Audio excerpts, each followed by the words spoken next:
Hi, everyone. Welcome to everyone. My name is Kambiz Ranavardi, co-president of ColumbiaDC and a graduate of the School of Engineering and Applied Science. We are honored to have Professor Daniel Ames, Professor of Business, and Professor Shai Davidai, Assistant Professor in the Management Division, both from Columbia Business School this evening. And they are here to discuss zero-sum worldviews and the nature and consequences of competitive mindsets. So please allow me to briefly introduce our speakers, but I do encourage everyone to check our website for their full bios. Daniel Ames is a Ting, Tsung, and Fong Chao Professor of Business at Columbia Business School. He heads the school's curriculum on negotiations and leads teams of MBA students teaching negotiation to incarcerated individuals. He also co-directs Columbia Business School's Leadership Lab, which supports leadership development within and beyond the MBA curriculum. A social and personality psychologist, he earned his PhD from the University of California, Berkeley, before doing postdoctoral research at the Stanford University. His research revolves around how people perceive and interact with one another, how people fight and cooperate, how people form impressions and bond, and how people read one another's minds or fail to. Our second speaker, Shai Davidai, is an assistant professor in the management division at Columbia Business School. His research examines the psychological forces that shape and distort how people see the world, especially when it comes to important societal issues such as inequality and economic mobility. He received his PhD in social and personality psychology from Cornell University and his BA in psychology and cognitive science from the Hebrew University in Jerusalem. Prior to joining Columbia University, Shai was a postdoctoral researcher at Princeton University and an assistant professor in the psychology department at the New School for Social Research. I would also like to add at the end of my introduction that we are very pleased to have alumni of Cal Club of Washington, D.C. with us. And they have been our partners for many of this program, and I would like to welcome them. So without further ado, Shai and Daniel, here's yours. Thank you so much for that kind introduction, Kambiz. I'm really happy to be here with the Columbia community and with the Cal community, and I want to say hello to any of my former students who might be joining us tonight. I'm glad to be back here with you virtually. And I'm excited to be teaming up with Shai to talk about some programs of research that we've each been doing that are kind of related to the same theme. And I hope you will see a sort of cumulative story emerge tonight across our comments. And we'll be asking some questions and offering some comments to each other in the first part of this.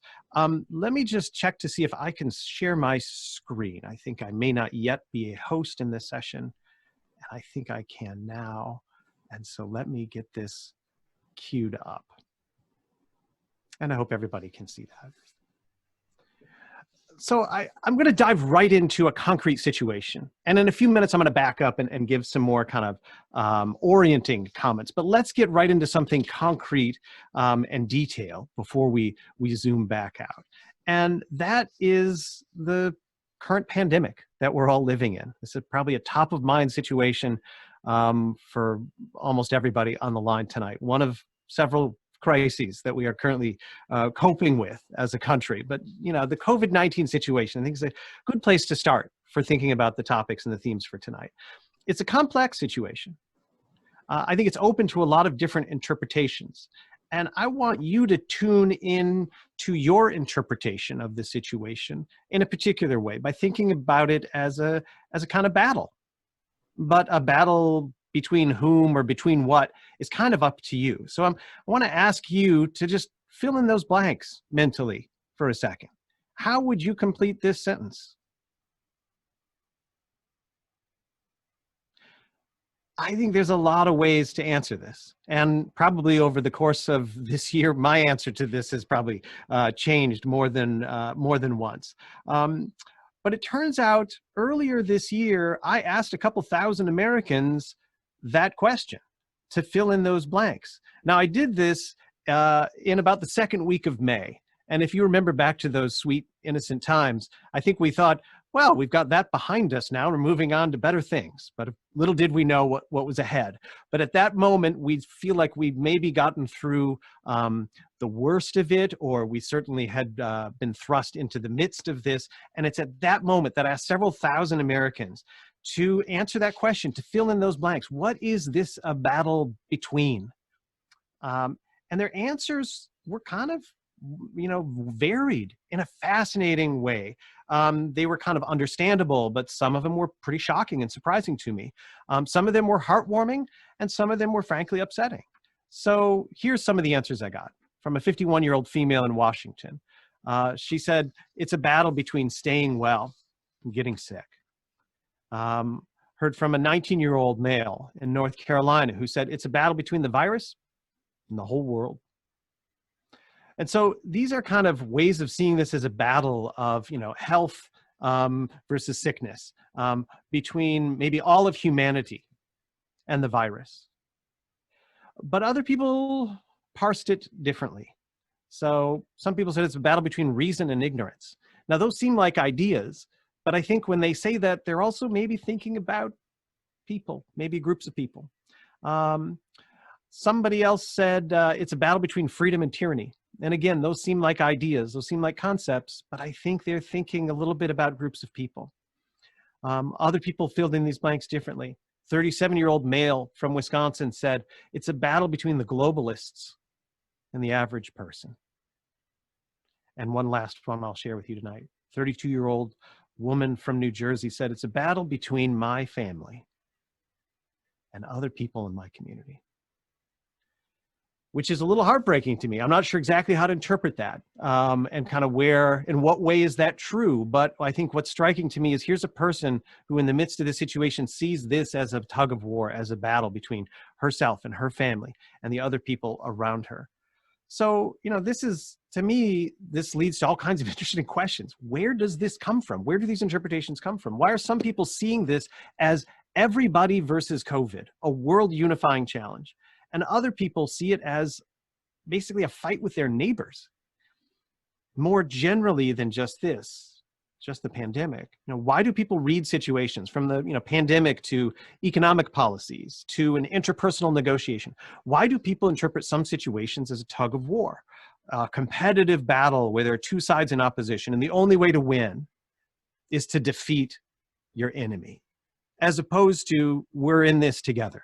We're collectively facing a problem with the possibility that we could solve it in a way that gives most of the people involved much or all of what they need. So how do we end up with that tug of war interpretation? One possibility, I think, is we just call it like we see it. It's just out there in the world, and we're just reading out what's obvious and true. And I think there may be two things you could see that would lead you to see a situation as a tug of war. One is you just see it as a property of the system, that the situation you're in is inherently hydraulic. For instance, for Republicans to gain control of the House, Democrats would have to lose control of the House. That's just how the House works. That's how that system works. And so maybe people are just reading the systems that they're seeing. It could also be properties of the people involved that I could be, say, negotiating with a vendor, purchasing supplies for my business. And I see them as aiming to exploit me or to rip me off or to beat me. And so it's less about the system and it's more about what I think is in their mind or in their heart, their intentions. And so I preemptively take action by trying to exploit them or maybe beat them. And so we're in a tug of war, not because it was inherently a property of the system, but because it was a property of the people. So the answer could be that, just our situations vary and people just see, what's in these systems. Now, I'm going to end up delving in a little bit more onto this competitive jungle social side. And in Shai's comments, he's going to talk a little bit more about how people are perceiving systems. But, you know, I'm kind of interested in, are people reading out versions of these systems? Are they just reading out from the people around them? Now, to understand this, I want to take a quick detour and beg your indulgence to come with me to something that's a little different, to the world of visual and auditory illusions. I'm going to see if I can get this to work for us tonight over Zoom, because I think this can help us sort of understand, are people just reading out the situations they're seeing? You know, we can think back to something probably many of us remember from, I think this was a few years ago, the white gold dress or the blue black dress. I don't know if you can see this picture here on Zoom. Shai, what does that look like to you? Is that white gold or is that blue black? Definitely blue and black, 100%. You cannot convince me otherwise. This is really disappointing to hear, Shai. My son agrees with you, and you both are wrong because it's so obviously white and gold. There's no blue anywhere in that picture. There's no black. So, okay, so two, I guess, well-intentioned people can look at the same thing and reach wildly different conclusions. Let me get, now this is one where it's really hard to change. Like, no matter how much I try, I can't see this as blue and black. And I bet no matter how much he tried, Shai can't see this as white and gold, but maybe he has more creative imagination than I do. But let me give you another example of this that I came across recently that to me is fascinating, because I think for many people, I can make this flip around. I'm going to play you a clip of audio, and it's the same audio looped multiple times. And there's two things in there. One is this sort of swoosh, because this is actually a sound that's made by a child's toy. And there's this sort of swooshing sound, like science fiction sound. And then there's a vocalization. And what I want you to listen to is that vocalization, and tell me if you hear green needle. Think about green needle.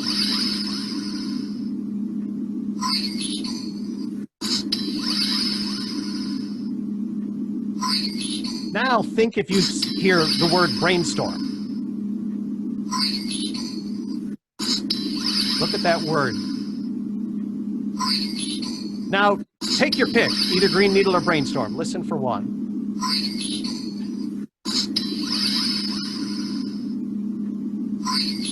And what about if you listen for greenstorm? Or maybe brain needle?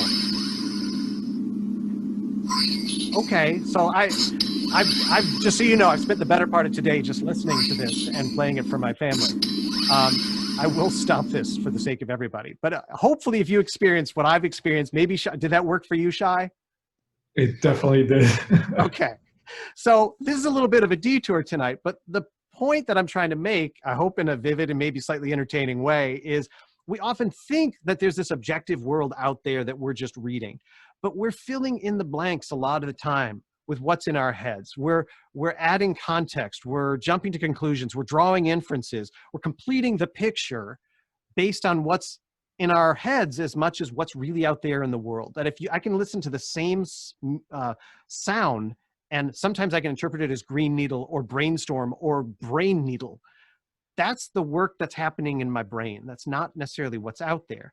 And so that's what I'm kind of getting at here, that it's not just properties of the system or properties of the people, but the perceived properties of the system and the perceived properties of the people. Now, so I said, Shai's going to focus more on the system side. He's going to talk a little bit more about economics and some things in the realm of politics. I'm going to focus more on the social side, the competitive jungle.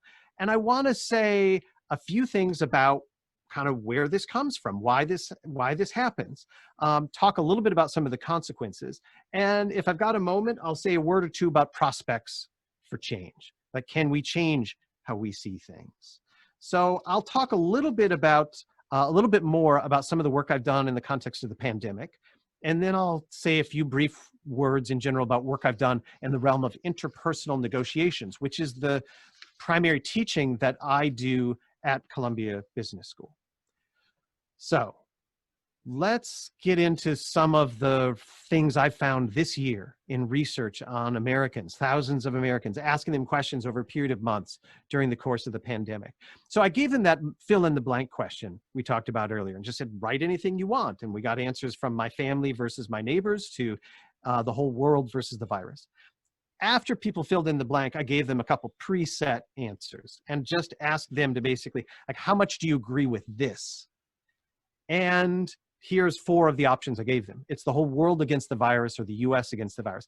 And look, a lot of people agreed that this is a way to think of the current situation. I mean, it makes me feel good that, you know, the majority of people think this is the whole world against the virus. A good share of people think it's, you know, America against the virus. We've got these 2 other ones, which are a little bit more like that tug of war, different groups in the United States against each other, or me and my family against everyone else in my community. Far fewer people agreed with that way of looking at things, but that's not 0. Like, a meaningful number of people said, yeah, I kind of see this as a battle between different social groups. So, you know, that to me is fascinating. And I want to understand that psychology. Who are those people? And how did they end up kind of arriving at this interpretation that it's not brainstorm, you know, that it's green needle? So how do they arrive at this sort of pandemic as a social tug of war? Let me tell you some of the things it wasn't. Plausible things that we tested in our research and we did not find evidence for. Was it politics? Conservative or liberal, or identifying with Republican or Democrat as a political party? Nope, not predictive at all. Was it demographics? And we measured lots of demographics. Age, race, sex, rural versus suburban versus urban. None of those things predicted it. How about just general personality? So like the big 5, extroversion and openness and neuroticism, none of those things were predictive of this. So we had to look elsewhere. Yeah. If I could jump in for a second, it's very surprising that politics was not predictive, especially since this pandemic has been very politicized, especially in the US context. So I was wondering if you could say just a bit more about that. Yeah. Why wasn't politics predicting whether we see this as a tug of war?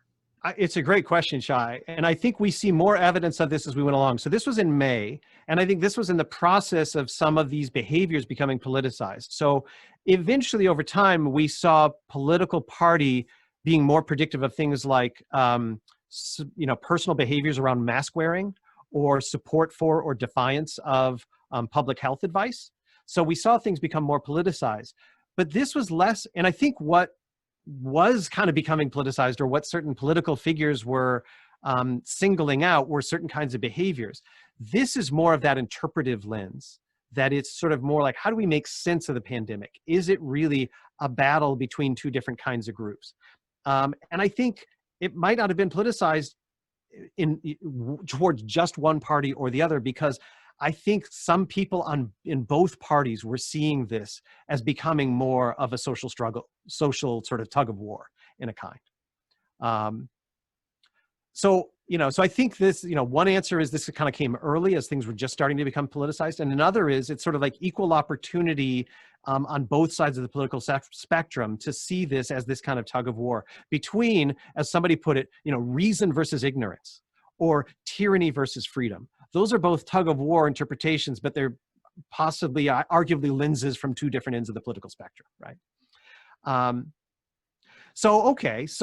I'm not, as a scientist, I'm not happy with this because I need to come up with an explanation. And this fits with a tradition of work I've been interested in for quite some time that comes out of political psychology. And I'm admitting I'm not a political psychologist, but I'm fascinated with this stream of work on what's sometimes called competitive worldviews, work by a group of scholars in New Zealand, Duckett, Sibley, Perry, and colleagues. And they've measured this in a context of political psychology. And they ask people questions like this. It's a dog-eat-dog world. You basically agree with this. Sometimes you have to be ruthless. You have to compete to win. My experience tells me it's a competitive jungle out there in which the fittest survive. Now, just to be clear, this isn't specifically about politics. This isn't about the pandemic. This is just about how do you see the human condition, the social world. They have other items in here that are sort of like negatively related to this. You should have faith in the people around you. Life is not survival of the fittest. And so they ask people a handful of these questions, and it turns out This is highly related, for those of you who are fans of political psychology, highly related to social dominance orientation, or SDO, which has received a tremendous amount of attention in the wake of the 2016 election as a predictor of voting behavior in the 2016 election. But that's not really my focus tonight. I'm more interested not in the politics, but just more of, how do you see the human condition? Is it a dog-eat-dog world? Is it a competitive jungle? And so the people that I surveyed this year, these thousands of Americans in the midst of the pandemic, I asked them these questions. And my guess is you can see where this is going. Did general competitive worldview, those questions, do you see the world as a competitive jungle? Did that predict how people interpreted the pandemic? It sure did, right? A lot of these other things did not. But people's general endorsement of this led them to read this particular situation that we're in 2020 in a particular way. So I also went ahead and tried to see, could this predict people's behaviors? And I'll just say this in brief. It predicted shockingly well a number of behaviors when very few other things in our data set were able to predict them. It was negatively related. So seeing the world as a competitive jungle was negatively related with sharing resources or checking on your neighbors or following the advice of public health officials. It was positively related to displaying aggression and violence, positively related to people saying that they were actively defying health advice and encouraging others to defy health advice, and actually gathering to protest health policies. So we see this general view of the world as a lens for how people interpret the pandemic situation, and not just about their interpretation, but beyond that to their actual behaviors. So I think there's some evidence in the COVID context of these basic points that are kind of, this is what's on my mind about this topic tonight. People's interpretations of situations vary. And some see situations like the COVID situation as a social tug of war. And that perception, I think, has roots in these general pre-existing worldviews that people have. These perceptions, those general beliefs shape their perceptions of a particular situation, and that goes on to shape their behavior in that particular situation. Now I'm going to try to take a few more minutes to sort of say a few words about negotiation, and then I want to make sure we get to a chance to hear from Shai about some of his work. So let me switch from that context, from the pandemic, to negotiations. This is kind of an everyday context that we're in, and I think of negotiation, as my students well know, very broadly. Anytime two or more people, different points of view, come together and try to figure out a way to move forward, that's a negotiation. So it's something a lot of us are doing a lot of the time. And I'm going to try to ground this in a kind of a specific context. It's inspired by an alum, one of my former students, who runs a shoe company. And so this is loosely inspired by a context or negotiation she had to face not long ago. So she's negotiating with a factory in Italy to produce these fantastic shoes. And there's a couple issues that are in the mix of this negotiation. How long it's going to take from when an order comes in to when a shoe comes out of the factory. How much is it going to cost? How much is the factory going to charge her? And how are they going to deal with the materials for the shoes? How is she going to order them? How is she going to stage them in the factory? How they'll be managed? So there's a number of factors in this negotiation. I'm zeroing in on 3 here for this quick example. And so they have to come to agreement on these different issues. Now, it turns out the thing that really matters to her more than anything else is time. She really doesn't want to have any of her own inventory. So she needs an order to come in and get manufactured and be shipped as quickly as possible. She wants to shorten that time as much as she can. And it turns out, even though she doesn't know this initially, that the thing the factory cares a lot about is how they deal with the materials. Can she actually stage materials, pre-purchase all the raw materials for the shoes, have them organized, have them sort of standing by in the factory so that they could be used when they're needed? So they have a different point of view across these issues, but they have different priorities. She cares most about time, and the factory cares most about how they manage these materials. But when the conversation starts, they don't know this about each other. So they're facing not just a negotiation about time and cost and materials, they're facing a negotiation about information. Who's going to reveal what? And are you going to put all your cards on the table or none of your cards on the table? Are you going to lie, or are you going to say something that's true? So let's imagine she starts the conversation. And so she faces a choice. Does she tell them that time matters more to her than anything else? part of the answer is, what does she think they'll do in response? If she thinks they're going to open up in return, share their priorities, she might do it. But if she sees a sort of competitive jungle and thinks they'll take that information, try to hold the deal hostage, she probably won't. So let me put this another way. Negotiations can sometimes turn into a tug of war, not only about the issues like time or price, but about information. So this raises for me a couple questions. Do people tend to kind of forecast this accurately, or they tend to be kind of biased in these perceptions? What explains why some people are more pessimistic and likely to see a tug of war as opposed to cooperation? And is there any hope that people can sort of change these kinds of perceptions? So some of my recent research holds some answers to these things. I've put people into experimental negotiations, and I've asked them to recall their own real world negotiations. In both cases, I ask people what they expect or what they did expect would happen if they revealed information.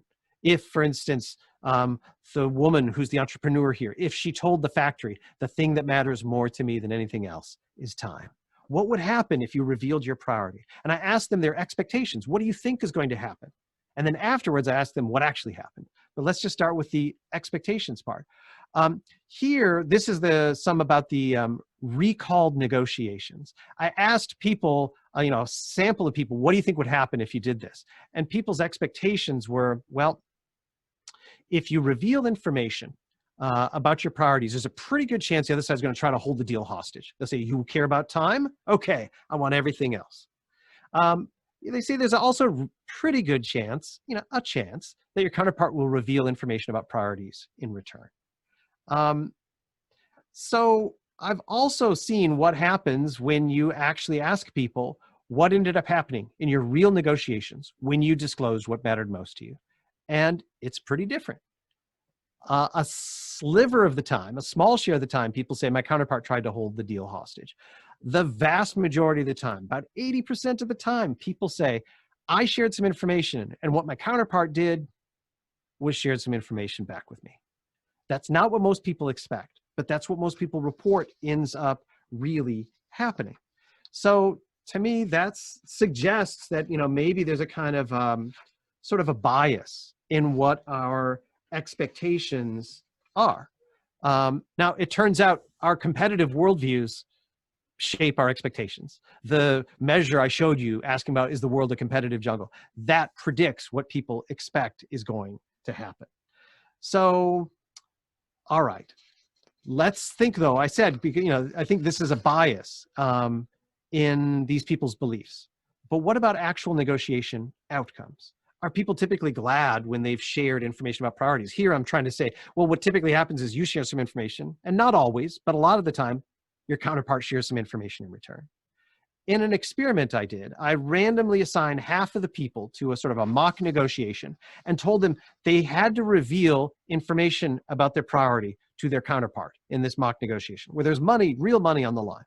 They were not happy about this because they thought this is not going to help me, and they were potentially going to earn a bonus if they did well in the negotiation. So I asked these people, what do you think is going to happen if you reveal this information that I'm kind of making you reveal? 34% of people said it was going to help. So the majority of people said, this is not going to help me. I took a separate group of people, by the way, and I didn't put them into the negotiation, but I just asked them, hypothetically, what do you think would happen? Even fewer of them said it would help. 15% said, that's going to help those people. The vast majority of them said, that's going to backfire. That's a disaster. Why would you reveal that? When people actually went through the negotiations and the dust settled, and I asked them, now that you shared this information, even though you didn't want to originally, did it end up helping you? And over 3/4 said, yes, looking back, sharing this information was actually a helpful thing for me to do in the course of this negotiation.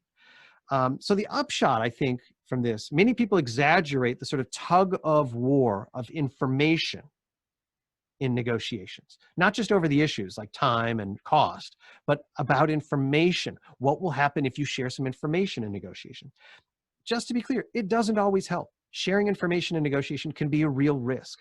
But I think what often happens is our counterparts reciprocate, not always, but often, and maybe more often than we think. Now, I've got my eye on the clock, and I want to I guess time is zero sum, Shai. So the more time I take, the less time we have for Shai. So I have some things that I could come back to in the end and say about, does this ever change? But I'm going to leave it there for now, just kind of saying, you know, there's lots of ambiguity in our lives, in the pandemic situation, in negotiations. And we have the ability to interpret a situation as being a tug of war, a social tug of war. And sometimes we do. And one of the things that predicts that is the general worldview that we have that may be rooted in our own personal development, back to our adolescence or even before, that kind of puts a lens over how we interpret things. So in the interest of time, I'm going to hold off on talking more about change. Maybe we'll come back to that in the Q&A discussion period. But I want to hand things over to Shai because I'm excited to hear him talk about some of his latest work. Does that sound good, Shai? Sounds great. Okay. Let me see. I need to become the host now. And let me share my screen.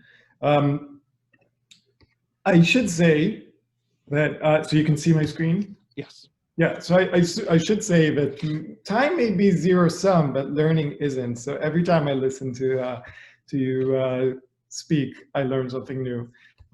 So I feel I benefit from this. And I want to thank everyone here for having me. I would say here, I would really love to be down there in DC in person, maybe next time, maybe next year or sooner. And I'm going to delve deeper into this perception that we have these tug-of-war worldviews. And specifically, I'm going to talk about zero-sum beliefs. But before I do, I want to tell a short anecdote concerning my son, who's a 4-year-old adorable kid here on the left, and an orange. And this happened last weekend. My wife and I were taking our son on a walk in New York City.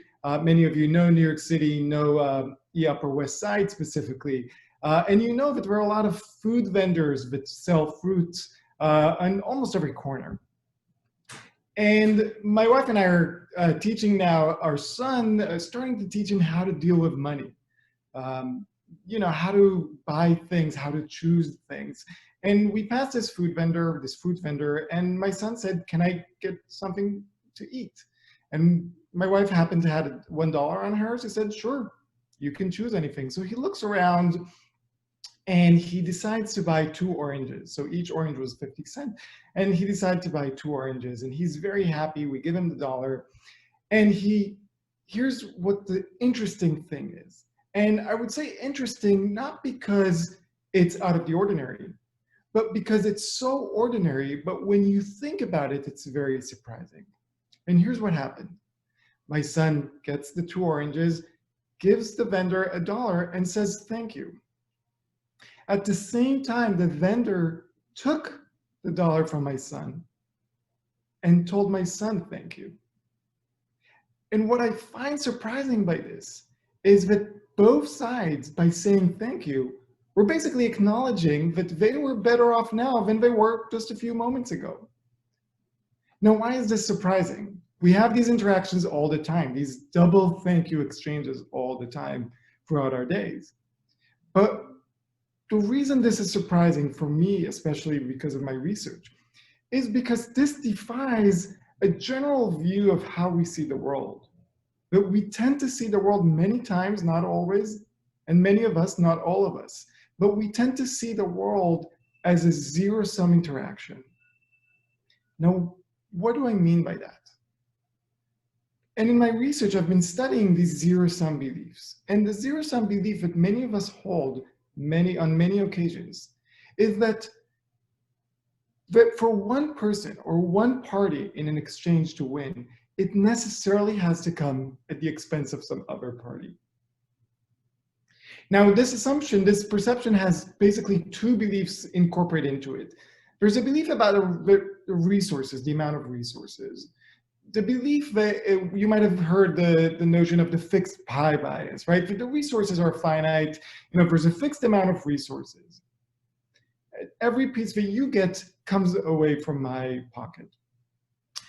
But then there's also a belief there about the incompatibility of interests. I want a piece of this pie, but you also want that piece of the pie. So our interests are incompatible. Even though that might not be the case, many times we think that it's the case, and we think that we're actually fighting for the same piece. Now, of course, this can be between individuals, but we often think this way about groups in society. We think that certain ethnic groups or gender groups or political groups, that they are trying to get something that we're also trying to get, and that the resources are finite. So that for one of us to succeed, the other one has to fail. And of course, this happens among nations, right? When people think that that country is succeeding at our country's expense. So I've been studying for quite a long time now these zero-sum beliefs. And across various studies, I'm going to show you just a broad overview of what I've been finding. And I'm going to ask 3 big questions today. One is, why do we see life as zero-sum? Where does this come from? Second question is, what are the consequences of doing so? When we see life as zero-sum, what are the impacts? And then finally, I'm going to end with, what can we do about it? So let me begin with the first question. Why do we see life as zero-sum? Why do we observe the world when we look at interactions with other people or other groups or other countries? Why do we tend to think that for one of them to succeed, another has to fail? And in my research, I've come to the conclusion that the reason we see life as zero-sum is because we feel threatened. But zero-sum beliefs are a response, a direct response to us feeling threatened by others. So when we look around the world, we see others that seem to be doing very well. Other people making a lot of money, or gaining in popularity, or gaining in status. Groups in society gaining more rights or more acknowledgement. Countries gaining more wealth. But directly after we notice that others are doing well, we start thinking about how well we're doing in comparison to us. And we feel threatened by others' success. So we don't stop by thinking, oh, they are doing well. We continue in our minds, even if we don't acknowledge it, that, oh, they're doing well relative to me. And now I feel threatened. And what I've been finding is that that feeling of threat leads us to think that they are doing well at our expense. But the reason we are not up there is because they have come up there. So that their success inevitably comes at our own expense. So I'll show you just a few examples from my studies. What do I mean by threat? Where is this threat coming from? And in one group of studies, we've been looking at the threat that we experience when we compare ourselves to better off others. And this could be when we look around the world and we see someone who is wealthier than us, someone who's more popular than us, someone who has more power than us. And notice that it doesn't matter how wealthy we are, because there's always someone who's wealthier. It doesn't matter how popular we are, there's always someone who's a bit more popular. And what we've been finding is that when we feel that others are doing better than us, we see them as succeeding at our expense. So for example, when we ask people to compare themselves, either to others that are better off or others that are slightly worse off than themselves, and when we ask, think about these people's profits, how do they relate to your profits? We find that people are much more likely to believe that the profits of people above them come at their expense. And they don't really think that the profits of people below them come at their expense. They view economic success as zero-sum when they compare themselves to better off others. Now, another source of threat in our lives is not just the comparisons we make, but the situations we're thrown into. So, for example, how success is distributed in society. Is success distributed in an equal or in an unequal way? And what we've been finding is that when we think or when we are informed that inequality is high, so for example, in one of our studies, we tell participants that the US is highly unequal. We just give them statistics about the differences in pay between CEOs and the median workers. Other participants, we don't tell them anything. or we tell them statistics that show inequality is not that high. But when we think that inequality is high, we are much more likely to view economic success as zero-sum. So for example, we're more likely to agree that the wealth of the few people is acquired at the expense of the many. Now, as I said, this threat doesn't have to be only personal, it can also be in the national level. So for example, in the past few years, there's been a lot of talk about whether China and the US are engaged in a zero-sum trade war, or in a more general zero-sum geopolitical war. And what we've been finding that whether or not you feel threatened by China affects whether you see its success is coming at the US expense. So for example, in one of our studies, we asked people whether China's power limits the US power, or whether more jobs in China mean less job in the US, or whether more companies succeeding in China means fewer companies succeeding in the US. Now, before we asked them, we showed some participants threatening information. So for example, we showed them how large the workforce is in China. Other participants, we actually showed them less threatening information. So for example, we showed them that, yes, the workforce in China might be very, very large, but the post-secondary educated workforce in the US, the percentage that have a college degree is actually much higher in the US. And then we saw whether they viewed the relationship between China and the US as zero-sum.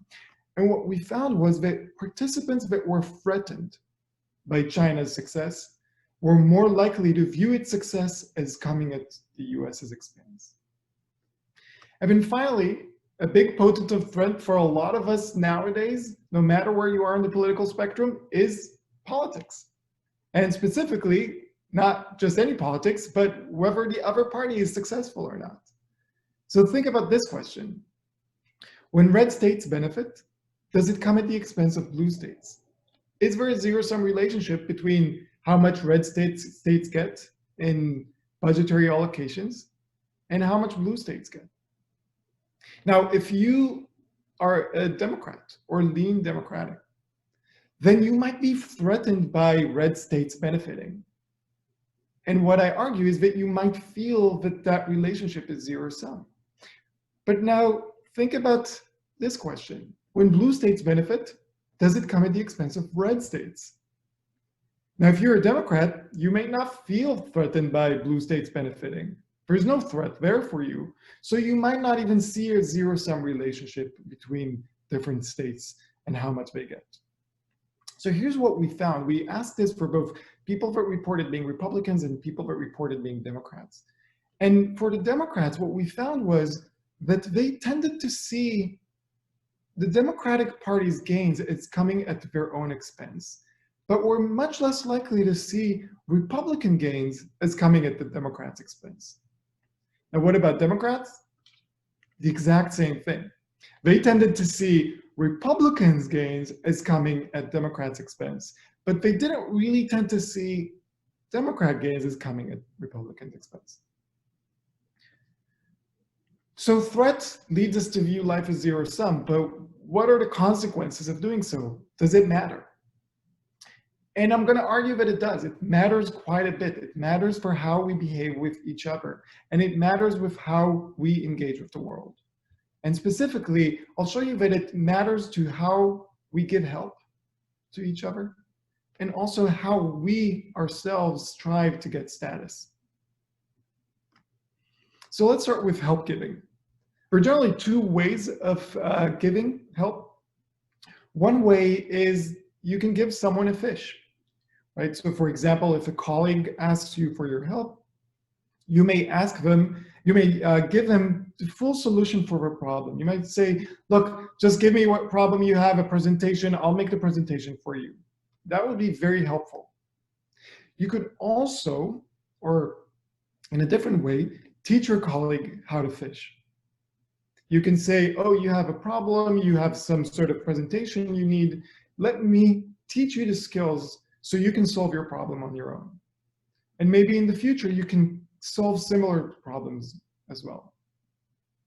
So what we did in our studies is we measured whether people view life as zero-sum. And we also measured how willing they would be to either give someone a fish or teach them how to fish. Specifically, these were full-time employees, but we asked them to imagine that a colleague came up to them and asked for help. How much would you be willing to just solve the problem for them? And how much would you be willing to make them autonomous and teach them how to solve the problem on their own? Here's what we found.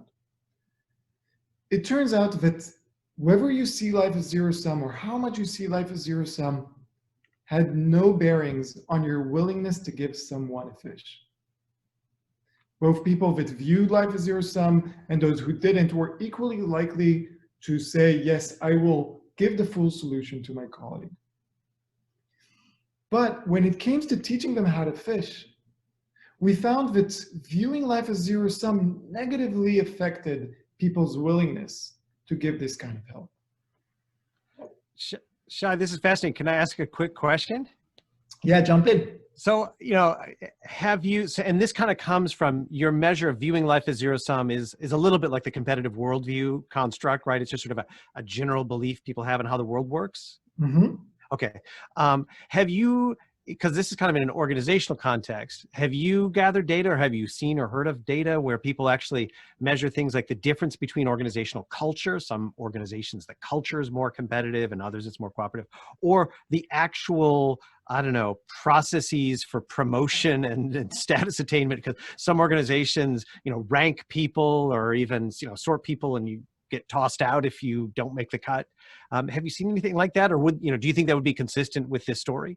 Right. I mean, I think, so one way to ask this question is, what is the effect of people's perceptions of life or the organization in this situation? And also, how does that relate to the objective situation that they're in? And I think that's a great question, right? And I definitely think that when organizations are set up in a more zero-sum, cutthroat manner, then people tend to view them as such, and you would get these effects, right? When you set up organizations in non-zero-sum manners, where you, for example, reward people not relative to each other, but relative to some absolute benchmark, they may be less likely to view the organization as zero-sum, and therefore you would see less of these effects. Does that answer the question? That's great. Awesome. Thanks. So we see that viewing life as zero-sum reduces our willingness to teach others how to fish, but not necessarily to give them fish. But how does it affect how we engage with the world when we try to be more successful? And it turns out that there are two general ways that you can seek status. You can seek status by being prestige-oriented or by being dominance-oriented. What do I mean by that? So being prestige-oriented is when you seek status by looking for other people to recognize your expertise, looking for other people to respect you, to come to you for your advice, to look up to you. But you can also seek status by being more dominant-oriented, by trying to control others, by trying to be powerful or manipulative, by trying to pull people down if they're too higher, right? Or you can try to keep people down if they're beneath you.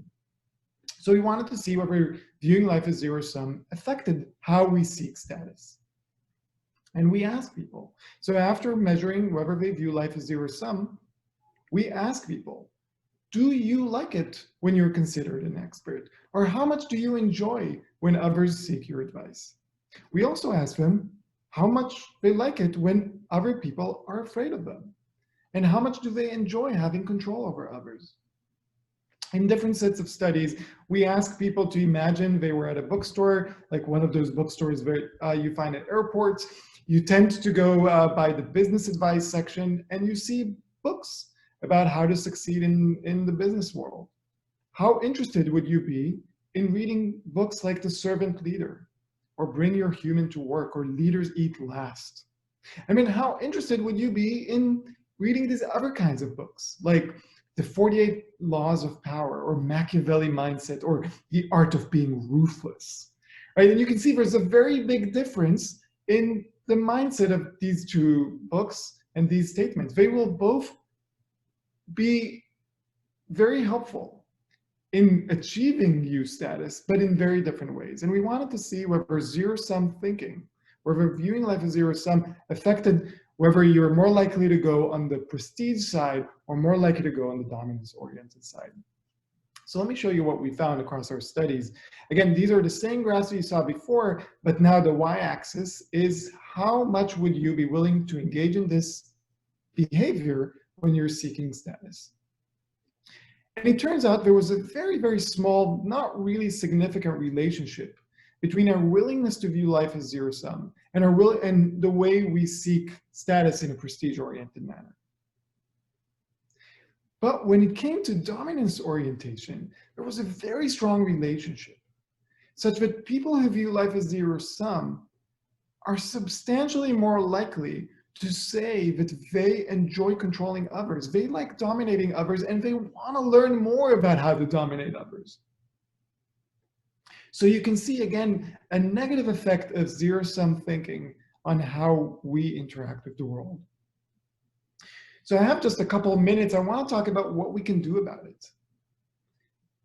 And what I've been finding, and this is preliminary work, but what I've been finding is if threat leads us to view life as zero-sum, then if you remove the threat, you also remove the negative effects of zero-sum thinking, right? So one way is you can remove the threat by affirming people's status. So I've already shown you this, that in a study that we ran with full-time employees, that viewing life as zero-sum negatively affected people's willingness to help. What I haven't told you is that in one of our studies, before asking whether they would be willing to help, we asked participants to think about 3 personal traits that make them an asset to their organization. So 3 traits that make you and your status secure in the place where you work. Right? And what we found that by removing the threat, by affirming people's status, we also negated the negative effects of zero-sum thinking on their willingness to help. And in the other sets of studies, when it came to how we seek status, we found that removing the threat by changing the game can also reduce the negative effects of zero-sum thinking. So for example, what do I mean by changing the game? If people seek status in very dominant ways because they think that status is this zero-sum game, then getting them to think that status is not a zero-sum game actually would reduce their dominance orientation. And this is what we did.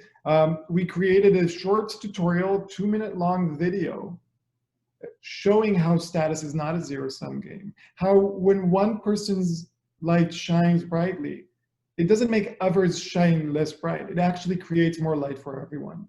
And we found that simply going through this tutorial reduces people's willingness to engage in this dominance-oriented status behaviors. So these are the questions I asked. Why do we see life as zero-sum? What are the consequences? What can we do about it? I want to leave you with my takeaways. Threat makes us see life as zero-sum. This could be interpersonal threat, it can be international threat, it can be inter-party threat. And seeing life as zero-sum changes interpersonal behaviors, how we help others, and also how we try to help ourselves by seeking status. But status affirmations and changing the game can undo these effects. So thank you very much. This is my contact information. If you want to contact me directly, if you want to follow me on Twitter for updates, and of course my website if you want to learn more about this research and other research that I've been doing. And I will stop sharing my screen now so we can engage in some Q&A.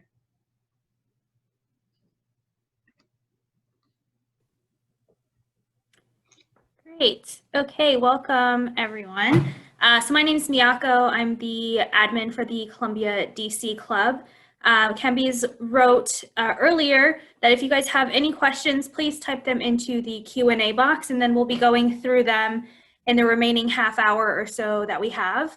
And professors, if they directed a question at one of you. I'll kind of tell you who it is, but feel free to go back and forth. Otherwise, whoever feels interested in it can go for it. So I'm going to just start with some of the early ones that we got. So from John Johnson, he asks Professor Ames about the prisoner's dilemma and what your views on that are. Yeah, so, I think some people, maybe many people are familiar with the prisoner's dilemma. I'll try to give a quick characterization of it for those who may be new to it. But this idea that there are two players, like Shai and I, are having to coordinate our behavior, and our outcome depends on the choices we both make, and we each have a choice. Sometimes this is framed as like cooperate or defect. And if Shai and I both cooperate, we both get a pretty good outcome. If Shai and I both defect, we both get a pretty bad outcome. But there's a temptation for me. I want to get Shai to cooperate, and I want to defect on Shai, because that's the best in the prisoner's dilemma, right? That's the best of all possible outcomes. I basically bamboozled Shai. And the mirror of that is the worst possible outcome, is I fall for it. Shai tricks me. Shai gets me to cooperate, and he defects on me. And that's the worst of all possible outcomes. So that's kind of a brief characterization of the prisoner's dilemma. And I think it's been harnessed as a sort of a characterization of a situation with, good effect for more than a half century across the social sciences. In the Cold War, there was a flourishing of social scientists using game theory and the prisoner's dilemma as a way of characterizing, mutual armament and disarmament, things like that. I think it's actually a fair characterization of some dimensions of the information dilemma I was talking about before. So that's a kind of the prisoner's dilemma, that instead of cooperate and defect, we could basically say share versus lie. And the best outcome for me in a negotiation, I might think, is if I could get Shai to tell me honestly about his budget or his priority or whatever, right? And in return, I give him no information, or I give him false information. And that's going to lead to the best possible outcome for me. So in a sense, some people see the information dilemma in a negotiation as a kind of prisoner's dilemma. Now, just like in the general prisoner's dilemma, I think in an information dilemma, and this gets back to kind of the theme we've been talking about tonight, a lot of this turns on how I think the other side is seeing this. And if what I think Shai's striving for is to beat me in a negotiation and that he's out to eat my lunch, then I might feel like the game he's playing is to try to get me to share information and to give nothing back to me in return. And I'm going to try to get ahead of him on that and out-compete him, out-defect him preemptively. But if I think the game Shai is playing is what Shai really wants, and this is sometimes called like a perceptual dilemma. It's sort of how I feel like Shai is interpreting the situation. Does he see this as a prisoner's dilemma, or does he see this as a different kind of game? And if I think Shai is hoping we'll both put some cards on the table, and I'm also hoping we'll both put some cards on the table. I'm not trying to screw Shai over, and he's not trying to screw me over. So if we could, we're both hoping for the same thing, and if we can incrementally get our way there, that might unlock a mutually favorable way forward. So I think that I hope that wasn't an overly long answer to this question. I think the prisoner's dilemma as a framework for thinking about things can be a helpful framework. And for me, one of the most compelling uses of it is as a characterization of this information dilemma that many of us face in our everyday negotiations. Yeah, and I would add to that, an interesting thing about the prisoner's dilemma is that we focus a lot on how much we trust others, like Professor Ames said, to cooperate if we cooperated, right? So if we think about the prisoner's dilemma, there's four options. The worst option, we both defect. Then there's the option that the best for me is that I defect and they cooperate. Then there's the I cooperate and then defect. I don't like that. But then there's that fourth option, the non-zero sum option, which we both cooperate. And what many times happen is that we don't even spend a lot of time thinking about that option. It seems like such a far-fetched option that we find our lives being in those two quadrants. What would happen if I'm good and they're bad? What would happen if they're they're good and I'm bad. And we kind of forget to spend a lot of time where most of our interactions in life are I'm good and they're good. And we forget that it's actually a non-zero sum dilemma. So we have a question for you, Professor Davidai. Instead of maybe prisoner's dilemma, have you done any game theory analysis that might explain why people perceive a situation to be zero sum?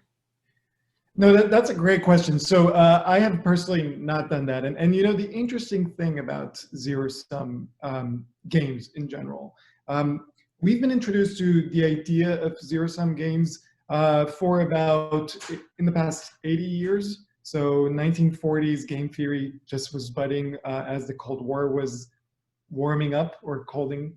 And for many, many years, most of our attention in as researchers has been on understanding whether situations are zero sum or not.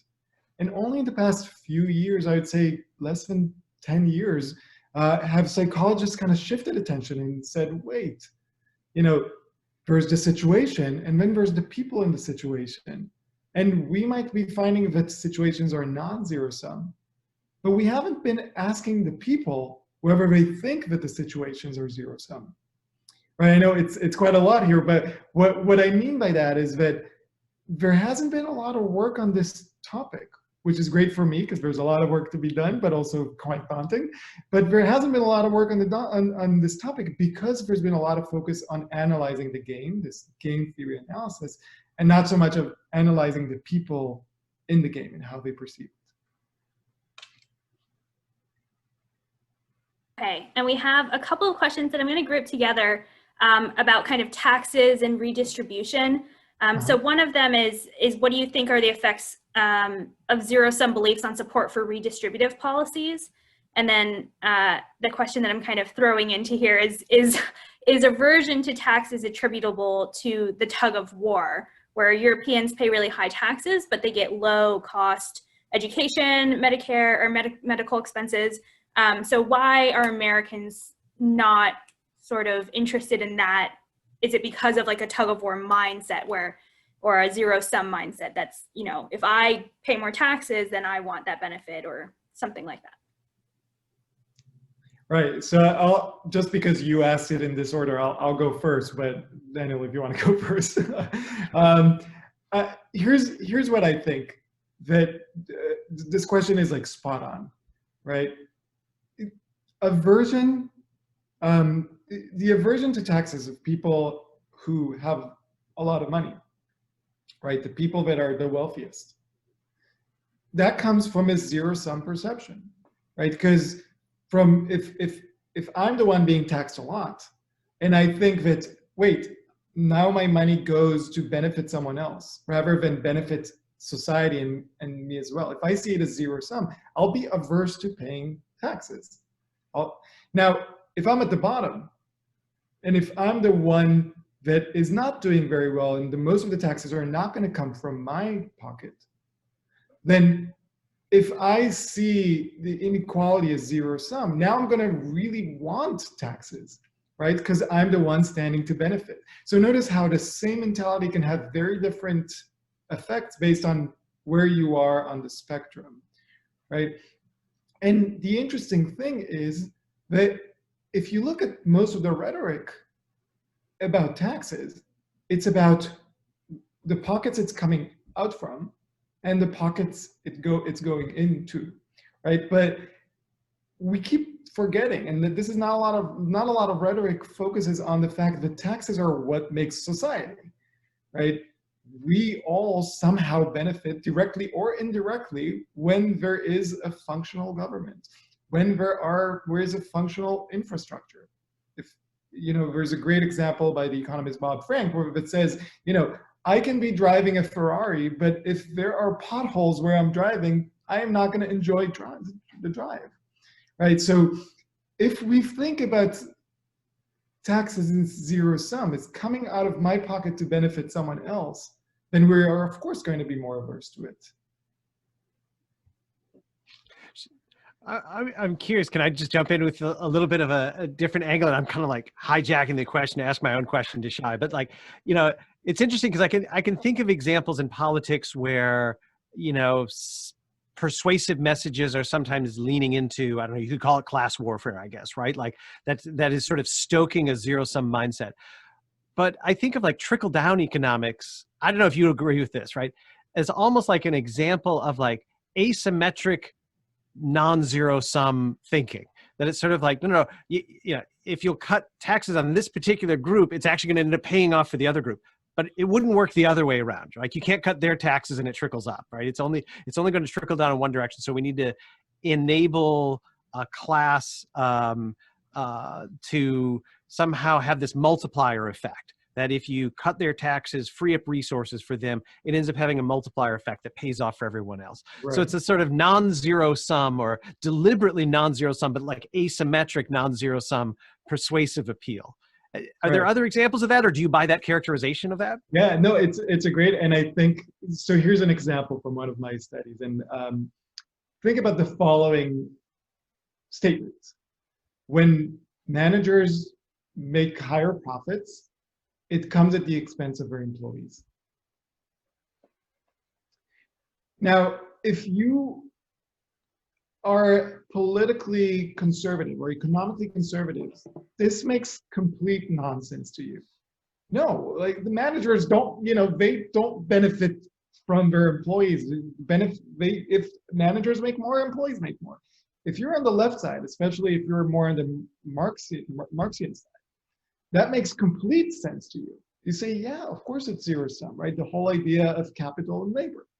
Now think about the opposite statement. The same two parties, whether it's versus zero sum relationship. When employees demand higher wages, it comes at the expense of the employers. Now, if you're on the right side of the economic thought, you say, yeah, of course, right? That's the problem, right? You can't just keep increasing minimum wage. You can't just, you know, allow unionization, all that stuff. That feels that's zero sum. Now, if you're on the left side, you say, no, of course not. Employees demand higher wages. They work harder. Everyone benefits, including the employers. So notice that the same individual, whether they're on the right or whether they're on the left, they can have asymmetric zero-sum beliefs. They see it as going in one direction, but not going in the other direction. So I think that's the interesting way that our minds work, showing us that, you know, there is a reality out there. We're still trying to figure it out as scientists, but our minds are already jumping to conclusions and painting reality in a way that fits our ideology and painting it in ways that fits our perceptions, our global perceptions of the world. Hey, we have a question from our Columbia alumni contact, and Paul Lindbergh. So he says, thank you both for the really great presentation. He's interested in understanding the impact on society of social media company algorithms to spread viral content which creates the zero-sum world. And I would like to just take a step back and say, or ask, I guess, do you think that these social media algorithms are just deepening a zero-sum view for certain people, or is it creating people to have a zero-sum point of view? That's really interesting. Shai, do you want to go ahead first? That's great. Whatever. I need to think about this for a second. So I'll pivot this question to Daniel and ask him, you know, in general, is there any research on social media use and competitive worldviews? So basically, the fact that we're more and more on social media, does it make us trust people less? Think that the world is not as safe? Yeah.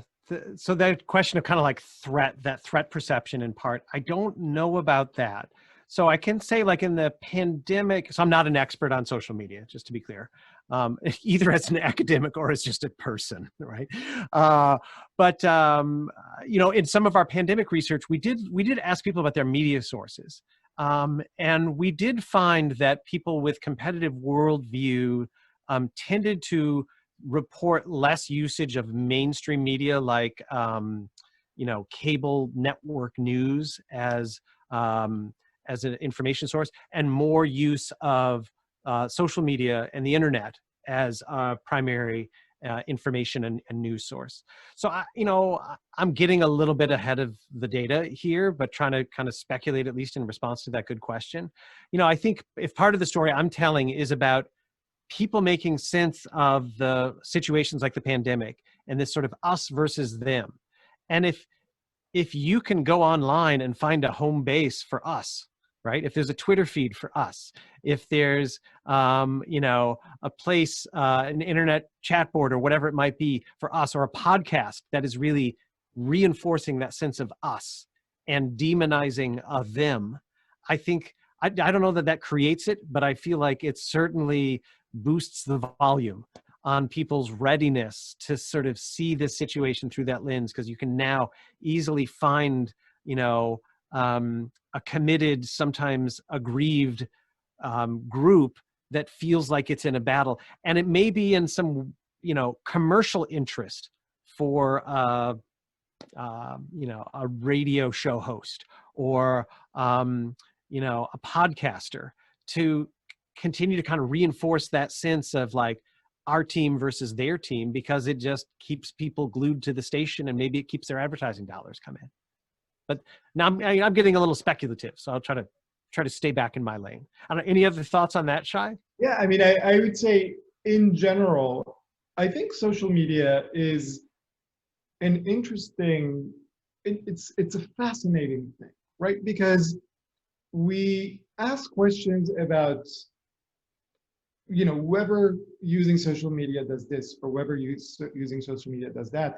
But we have to remember that social media is a tool, right? It's not whoever, it's how does it do this and how does it do that?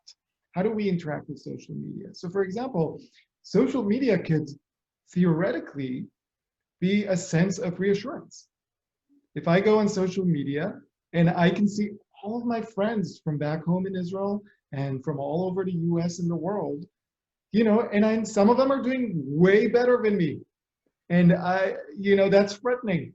But some of them are also doing not that good, right? So if I was on social media, and if everyone was projecting their real lives on social media, there would be no threat, or there would be just very little threat, right? But at the same time, social media, we know, can be a source of very high threat if we're all just projecting our successes, right? So in some of my other work, I look at who we compare ourselves to.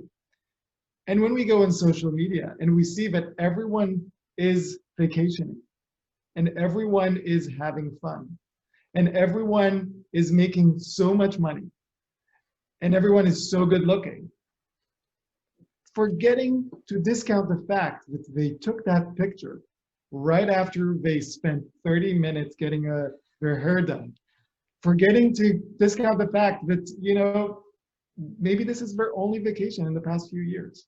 Right? But we forget that, and we just see that everyone's doing so well, we feel threatened by them. And we start feeling like, right, maybe they're succeeding at my expense. Maybe I am back here because of them. And that's where I think the danger comes from. It's not the social media, but how we use the media.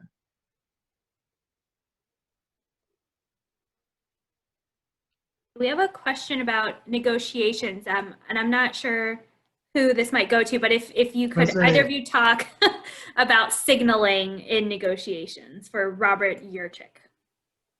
Signaling. And I guess that could be taken in several different contexts. Is there any, if there's any more context on what they mean by signaling, I'd be happy to hear it. I can try to speculate. I mean, in a sense, I think of, and Shai teaches our negotiation course as well. We collaborate on this. A lot of what negotiation is about a flow of information between two parties, right? And I think that's happening on multiple layers. That is kind of a set of information that's flowing back and forth between parties about what deal terms are acceptable. But there's also this sort of dance about what information are we going to reveal about what our priorities might be, or what our what our limits or preferences might be. And I think there's a kind of a give and take of information about how we make sense of the situation and who we are to each other. So this is something that, you know, in our negotiation class, I feel like our students are, you know, the way we teach the negotiations at the business school, and I think this is similar to how it's taught probably at the law school and SEPA and other places. It's very much a hands-on experience. And so we put people into a hypothetical role play. On the first day, we start off with 5-minute negotiations. And by the end of the course, we're negotiating for 3 hours. But people are moving through these hypothetical negotiations and then stepping back and debriefing them.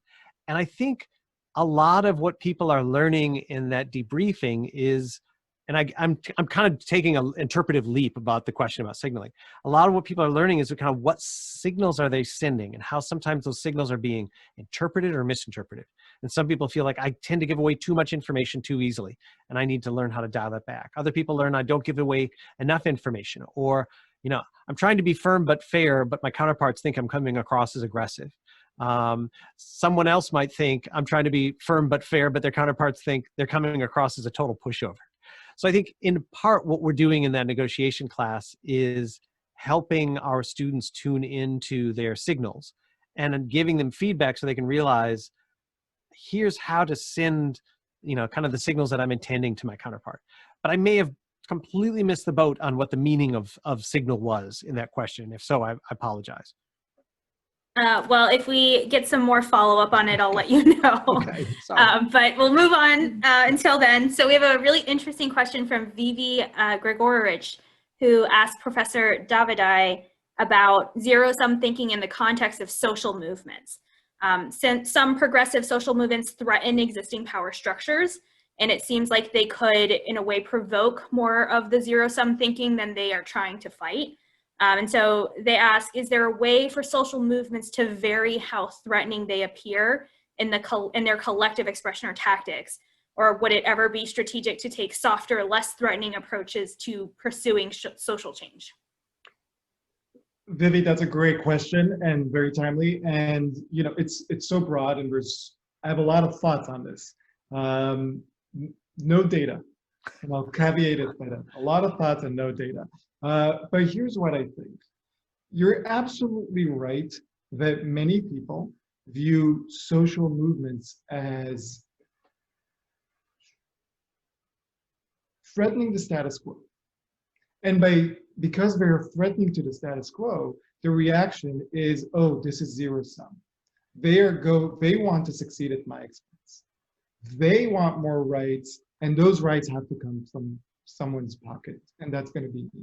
Right? And a lot of opposition to social change in the past hundreds of years has been due to this feeling that this group, whoever that group is, if it's racial groups, if it's gender groups, if it's political groups, that they want to move up and at the same time take me down a notch. Right? So I agree that that's a very big problem in the way many of us think about social change and how to achieve it. Now, luckily, I think there are ways to broaden people's perspective so they don't see it as zero sum. And two come to mind. And two of them have been things that I've been seeing a lot in the recent years. One is seeing groups that are fighting for change, not only for themselves, but also for other groups, right? So I remember about 6, 7, 8 years ago when the Black Lives Matter movement started. I was doing my postdoc work at Princeton University. And I remember two things that happened that seemed, one, it was relatively small, it was just starting up, and two, it seemed quite homogeneous. Fast forward to now, and you go to a protest for racial justice. It's no longer homogeneous. It's many groups understanding that if we fight together for your causes, you're benefiting us as well. And when we fight for your causes, then you fight for ours. So it's a way of taking this zero-sum perception and breaking it down, making it non-zero sum. So I think that's one. The other thing is an image that comes to mind. I used to show this a lot in my classes when I was teaching persuasion. And it's this image of President Barack Obama wearing a t-shirt says, "This is what a feminist looks like." If you remember a few years ago, there was this movement of men wearing t-shirts and coming out and saying, "I am a feminist." Right? And I thought that was a very interesting take, because it was basically saying this isn't a women gaining, men losing. This is humans gaining, right? So again, it's breaking down that boundary that is necessary for a zero-sum mentality. We need two parties to think that there is zero-sum, and saying, wait, it's a mirage. There's no two parties. We're all in this together. All of a sudden, people are less prone to view it as a zero-sum issue, and not everyone. I don't want to be Pollyannish, right? This isn't a kumbaya moment, but many people, when they see that it's not just one group or one individual's issue, they actually start seeing the whole issue as a non-zero-sum issue. And Professor Ames, do you want to add anything to it?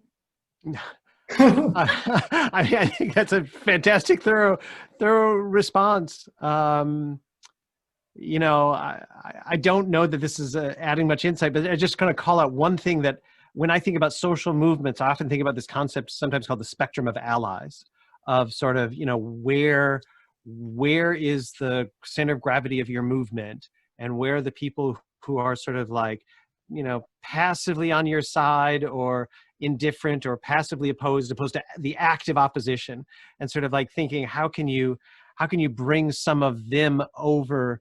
You know, the idea isn't necessarily to convert the minds of the, you know, entrenched status quo, but to take enough support out from underneath them that you have enough, you know, political force to sort of win the day. And so, you know, if that's the case, then you know, all the things that Shai's talking about, like whose perceptions should we be maybe most mindful of?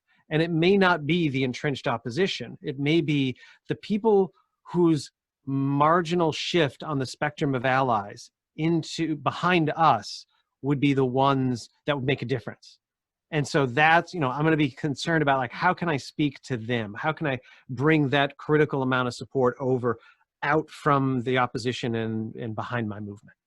I don't think I'm adding very much to Shai's very thorough and thoughtful answer. Well, I think so. In Professor Ames's class, you do this really great coalition building exercise, and maybe you can talk a little bit about it. But one thing that really comes to mind is, you know, the person you build the coalition with that is most effective isn't necessarily the one that you'd expect to be most effective.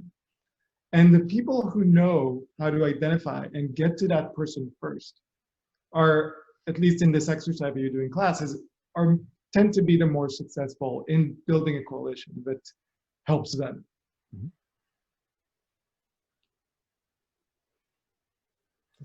Okay, so I'll move to a question maybe both of you can quickly address, how some of your research might be applied to addressing the current pandemic, either around, you know, wearing masks or social distancing or anything kind of in today's society, but how could we create messaging through your research to try and stay healthy and reduce the number of cases and deaths right now?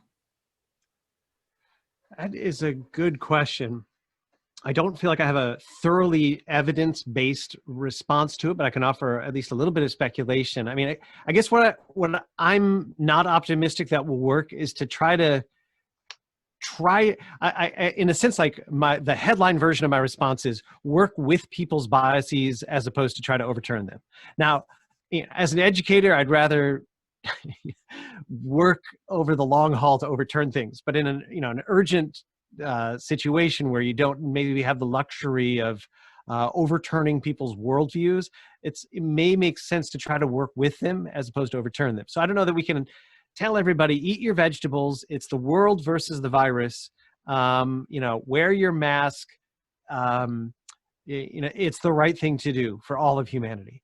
I think there may be more of an accessible short-term lever to try to sort of distance things from the us versus them, the politicization of certain behaviors, health behaviors like wearing masks or things. And instead of trying to convince everybody, do it because Bill Gates thinks it's a great idea. It's like, find a person who's kind of in your tribe, find a person who's in your identity circle, and have those influencers model the right behaviors. So I don't have to try to change somebody who thinks, Bill Gates is an elitist and, he's hoping to do this at my expense. Find someone that I relate to, as opposed to make me, increase my regard for Bill Gates. Try to, find someone else who's already an existing exemplar for me, who's already an existing role model for me, and have them model behaviors and say, well, that's a person who's already on my team. That's a person that I already have the right regard for. And I see them saying this message or them doing this behavior. And now I feel like, well, people like me do that. I don't know if that's my quick reaction to that, which is more speculation than definitively based on the evidence I've gathered. But I'm extrapolating for the sake of the question, but I think it's a great question. Thank you. Yeah, I'm more worried about the vaccine, and not necessarily about the efficiency of it, but the distribution of it, because that really is a situation where resources may be seeming scarce, at least in the beginning, and everyone wants a vaccine, so the interests may seem incompatible. Or at least most people want the vaccine, right? I can see you now. But what I find really interesting, and you can already see this, like the talking heads fighting over who gets it first, who gets it second. And what we have to remember, and I'm no epidemiologist, right? But what we have to remember is that even if I don't get the vaccine, but enough people in my community get the vaccine, I am better off.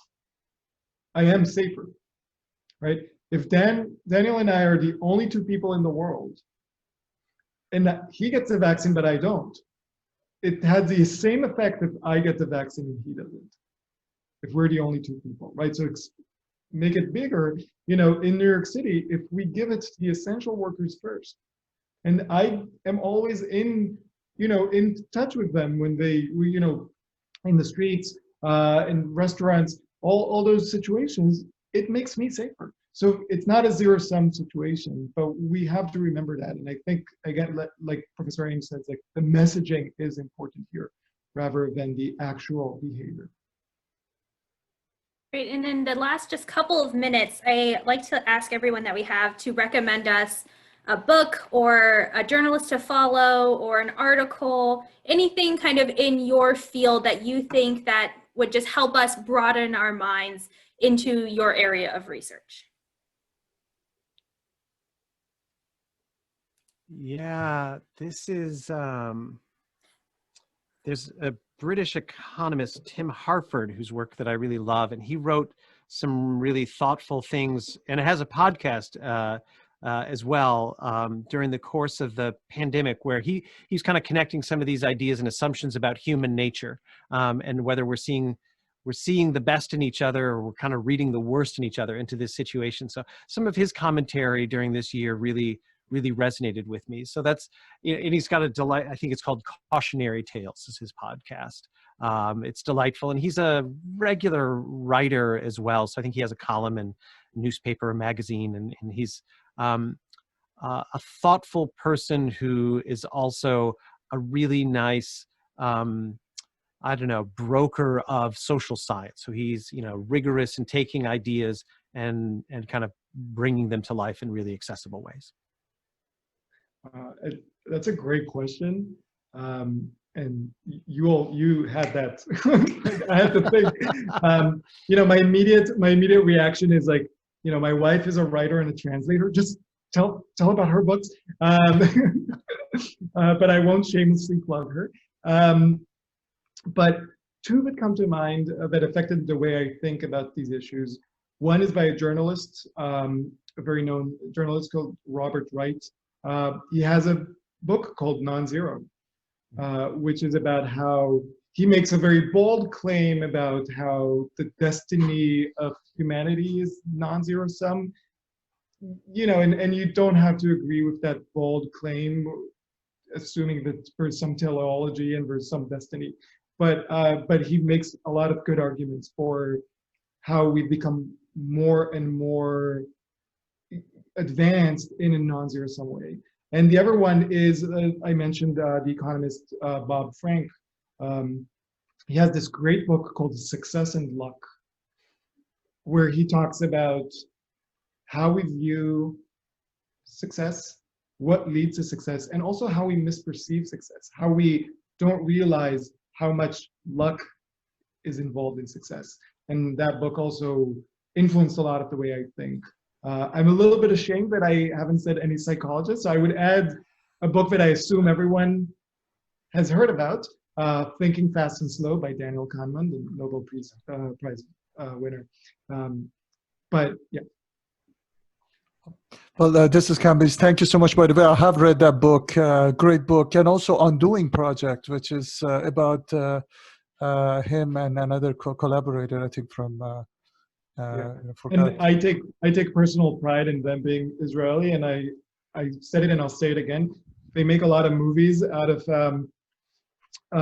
the author's book. If they ever make a movie about the Undoing Project, I'm happy to play a young Danny Kahneman or Niels Tversky. All right. All right. Well, we'll see. Well, I just want to thank both of you. It was an education, and I speak for all of us to say we learned a lot. I just want to mention that the recording of this session will be posted within 24 hours. If there's no other comments, questions, I'll give you back. And thank you so much. Thanks for inviting us. Thank you. Yeah, it's been a pleasure.